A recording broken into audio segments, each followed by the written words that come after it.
തുടക്കം സ്റ്റോറി കേട്ടാൽ വലിയ സംഭവമൊന്നും തോന്നിയില്ല. നമ്മൾ കണ്ടിട്ടുള്ള ഒരു സിമ്പിൾ സ്റ്റോറി തന്നെ. പക്ഷേ ഈ സിമ്പിൾ സ്റ്റോറിനെ തിയേറ്ററിൽ എൻഗേജിങ് ആക്കി മാറ്റാൻ ആൻ്റണി ജോസഫ് നന്നായി ട്രൈ ചെയ്തിട്ടുണ്ട്. എക്സ്പെഷ്യലി മോഹൻലാൽ വരുന്ന സീൻസ് ബേസിക്കലി ഇത് ഫുൾ ഫാൻ സർവീസാണ്. പക്ഷേ ഓണസ്റ്റ്ലി പറഞ്ഞാൽ ആ ഫാൻ സർവീസ് നമ്മൾ എൻജോയ് ചെയ്യും.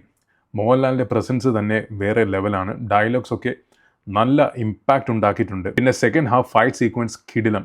കൊറിയോഗ്രാഫി, ക്യാമറ എഡിറ്റിംഗ്, സൗണ്ട് എല്ലാം കൂടി ചേർന്നപ്പോൾ തിയേറ്റർ എക്സ്പീരിയൻസ് നല്ല രീതിയിൽ വർക്കായിട്ടുണ്ട്. ആശിഷ് ജോ ആൻ്റണി വില്ലനായിട്ട് സൂപ്പർ തന്നെയാണ്. പുള്ളിയുടെ സൈലൻസ് പോലും ചില മൂമെൻറ്റ്സിൽ സ്കേറി ആയി തോന്നിയിട്ടുണ്ട്. പക്ഷേ വിസ്മയ മോഹൻലാലിൻ്റെ പെർഫോമൻസ്, എക്സ്പ്രഷൻസും ഡബ്ബിങ്ങും തമ്മിൽ പലപ്പോഴും സിങ്ക്രണൈസ് ഇല്ലാത്ത പോലെ തോന്നി. എന്നാലും ആക്ഷൻ സീക്വൻസിൽ വിസ്മയ നന്നായി പെർഫോം ചെയ്തിട്ടുണ്ട്. ഓവറോൾ തുടക്കം ഒരു എക്സ്ട്രാ ഓർഡിനറി സിനിമ ഒന്നുമല്ല, സിമ്പിൾ സ്റ്റോറിയാണ്.